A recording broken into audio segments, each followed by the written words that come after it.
नमस्कार। आर के खन्ना धार्मिक चैनल पर आप सबका प्यार से स्वागत है।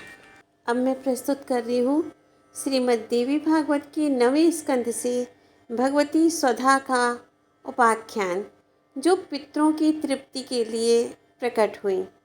तो आइए चलते हैं, इसे ज़रूर सुने एक बार। भगवान नारायण कहते हैं, मुनि अब भगवती स्वधा का उत्तम उपाख्यान कहता हूँ, सुनो।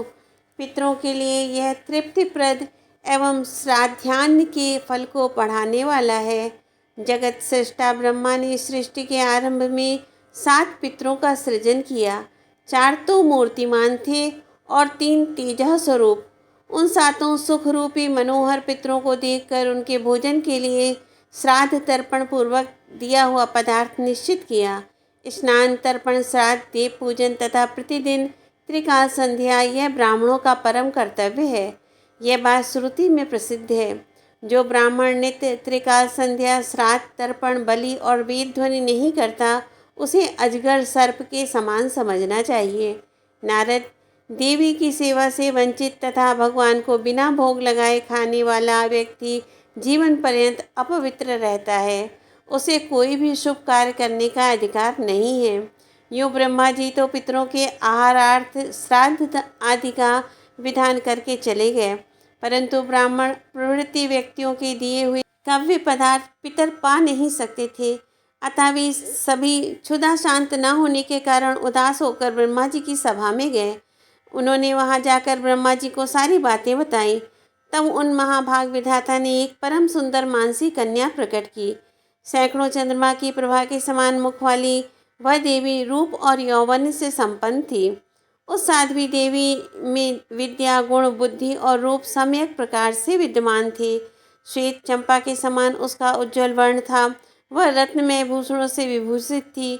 मूल प्रकृति भगवती जगदम्बा की अंशभूता वह देवी मुस्कुरा रही थी। सदा विशुद्ध वर देने वाली एवं कल्याण स्वरूपिणी उस सुंदरी का नाम स्वधा रखा गया। भगवती लक्ष्मी के सभी शुभ लक्षण उसमें विराजमान थे। वह अपने चरण कमलों को शतदल कमल पर रखे हुए थी। उसके मुख और नेत्र विकसित कमल के सदृश सुंदर थे। उसे पितरों की पत्नी बनाया गया। ब्रह्मा जी ने पितरों को संतुष्ट करने के लिए इस तुष्टि स्वरूपिणी को पत्नी रूप से उन्हें सौंप दिया। साथ ही अंत में स्वधा लगाकर मंत्रों का उच्चारण करके पितरों के उद्देश्य से पदार्थ अर्पण करना चाहिए। यह गोपनीय बात भी ब्राह्मणों को बतला दी। तब से ब्राह्मण उसी क्रम से पितरों को कव्य प्रदान करने लगे। यूँ देवताओं के लिए वस्तुदान में स्वाहा और पितरों के लिए स्वधा शब्द का उच्चारण श्रेष्ठ माना जाने लगा। उस समय देवता, पितर, ब्राह्मण, मुनि और मानव इन सब ने बड़े आदर के साथ उन शांत स्वरूपिणी भगवती स्वधा की पूजा एवं स्तुति की। देवी के वर प्रसाद से वे सबके सब परम संतुष्ट हो गए। उनकी सारी मनोकामनाएं पूर्ण हो गई। मुनि, इस प्रकार भगवती स्वधा के संपूर्ण उपाख्यान का वर्णन मैंने तुम्हारे सामने कर दिया। यह सबके लिए तुष्टिकारक है। पुनः क्या सुनना चाहते हो? नारद जी ने कहा, वेद वेदताओं में श्रेष्ठ महामुनि, अब मैं भगवती स्वधा की पूजा का विधान, ध्यान और स्तोत्र सुनना चाहता हूँ। यत्नपूर्वक बताने की कृपा कीजिए। भगवान नारायण कहते हैं, ब्रह्मन, देवी स्वधा का ध्यान स्तवन मंगल में है। आश्विन मास के कृष्ण पक्ष में त्रयोदशी तिथि को मघा नक्षत्र में अथवा श्राद्ध के दिन यत्नपूर्वक भगवती स्वधा की पूजा करके तत्पश्चात श्राद्ध करना चाहिए। जो बुद्धि का अभिमानी ब्राह्मण स्वधा देवी की उपासना न करके श्राद्ध करता है, उसके श्राद्ध और तर्पण सफल नहीं होते। ये भगवती स्वधा ब्रह्मा जी की मानसी कन्या है। ये सदा तरुणावस्था से संपन्न रहती हैं। पितर सदा इनकी पूजा करते हैं। इन्हीं की कृपा से श्राद्धों का फल मिलता है। ऐसी इन देवी की मैं उपासना करता हूँ। इस प्रकार ध्यान करके शिला अथवा मंगलमय कलश पर इनका आवाहन करना चाहिए। तदंतर मूल मंत्र से पाद्य आदि उपचारों द्वारा इनका पूजन करना चाहिए। महामुनि, ओम ह्रीं श्रीं क्लीं स्वधा देवी स्वाहा, इस मंत्र का उच्चारण करके ब्राह्मण इनकी पूजा, स्तुति और इन्हें प्रणाम करे। ब्रह्मपुत्र विज्ञानी नारद, अब स्तोत्र सुनो। यह स्तोत्र मानवों के लिए संपूर्ण अभिलाषा प्रदान करने वाला है। पूर्व काल में ब्रह्मा जी ने इसका पाठ किया था। भगवान नारायण कहते हैं, नारद, स्वधा शब्द के उच्चारण मात्र से मानव तीर्थ स्नायी समझा जाता है। वह संपूर्ण पापों से मुक्त होकर वाजपेयी यज्ञ के फल का अधिकारी हो जाता है। स्वधा स्वधा स्वधा, यदि इस प्रकार 3 बार इनका स्मरण किया जाए तो श्राद्ध, बलि और तर्पण के फल पुरुष को प्राप्त हो जाते हैं। श्राद्ध के अवसर पर जो पुरुष सावधान होकर स्वधा देवी के स्तोत्र का श्रवण करता है वह श्राद्ध का फल पा लेता है, इसमें संशय नहीं है।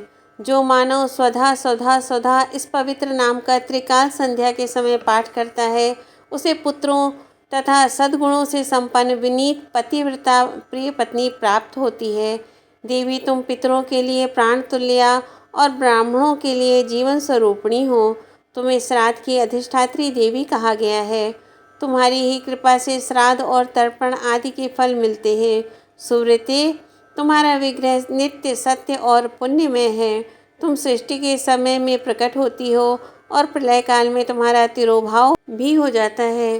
तुम प्रणव स्वरूपा स्वस्ति स्वाहा स्वधा एवं दक्षिणामयी देवी को नमस्कार है। चारों वेदों द्वारा कर्म फल को संपन्न करने के लिए तुम निरूपित हुई हो।